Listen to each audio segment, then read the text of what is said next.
এটা কিন্তু জাতীয় জাদুঘর। এখানে যে সমস্ত প্রাণী আছে সে সমস্ত প্রাণী কিন্তু মৃত্যুর পরে সেই সমস্ত প্রাণীকে জাতীয় জাদুঘরে অক্ষত অবস্থায় রাখছে মেডিসিন দ্বারা। আপনারা যারা জাতীয় চিড়িয়াখানাতে আইছেন অবশ্যই দেখছেন জাতীয় জাদুঘরে সব ধরনের প্রাণী কিন্তু অক্ষত অবস্থায় রাখা হয়। যে সমস্ত প্রাণী মৃত্যুবরণ করছে সে সমস্ত প্রাণী কিন্তু জাতীয় জাদুঘরে সংরক্ষণ করে রাখা হয়। তো আমি এখন আপনাদেরকে জাতীয় জাদুঘর থেকে সেই সমস্ত প্রাণীকে দেখাতেছি যা আপনারা ইতিমধ্যে এর আগে কখনো দেখেন নাই। যারা ভিডিওটি প্রথম দেখছেন অবশ্যই লাইক কমেন্ট শেয়ার দিয়ে সকল প্রাণীকে ও সকলকে দেখার জন্য সুযোগ করে দিবেন।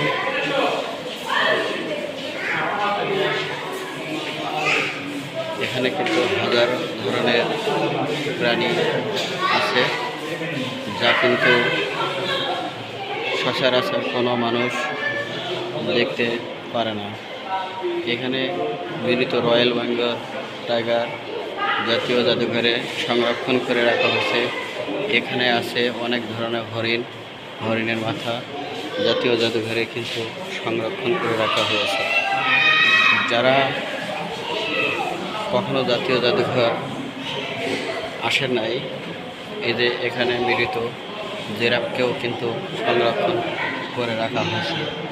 এখানে আছে বিশাল বড় আকৃতি রয়্যাল বেঙ্গল টাইগার, সেগুলোও কিন্তু সংরক্ষণ করা হয়েছে। সামুদ্রিক কচ্ছপ মৃত্যুর পরে জাতীয় জাদুঘরে কিন্তু সংরক্ষণ করা হয়েছে।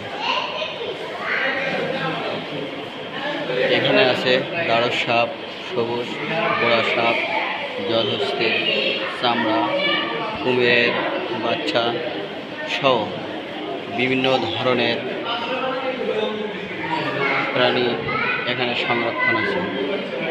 হিমালয়ের হাঙর, সামুদ্রিক ঝিনুক, কচ্ছপের ডিম, বানরের বাচ্চা, ভেড়ার বল, ভেড়ার বাচ্চা, হাঙর সহ বিভিন্ন ধরনের প্রাণী এখানে সংরক্ষণ করা হয়েছে।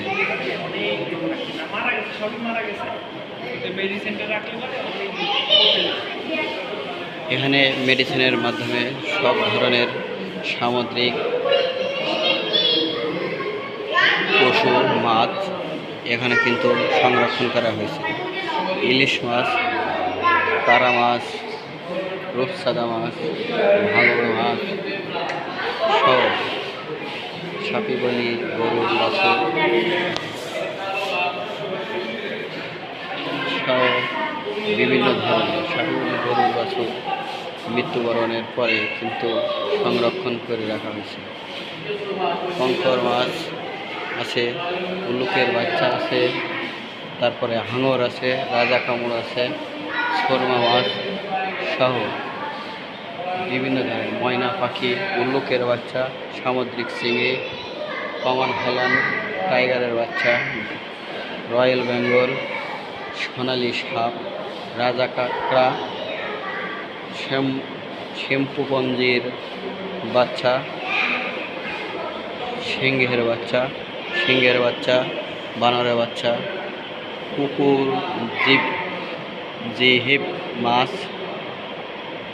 শঙ্কর সাপ, পমফ্রেট মাছ, সিংহের বাচ্চা সহ বিভিন্ন ধরনের অসংখ্য প্রাণী এখানে রাখা হয়েছে।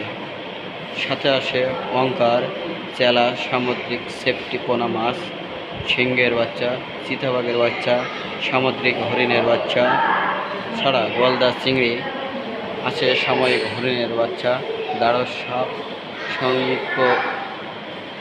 পঙ্খিরাজ সাপ সহ বিভিন্ন ধরনের পশু পাখি এখানে সংরক্ষণ করা হয়।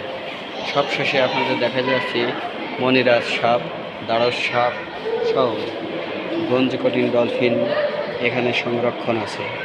আপনারা যারা ভিডিওটি দেখছেন অবশ্যই লাইক কমেন্ট শেয়ার করবেন। ধন্যবাদ সকলকে।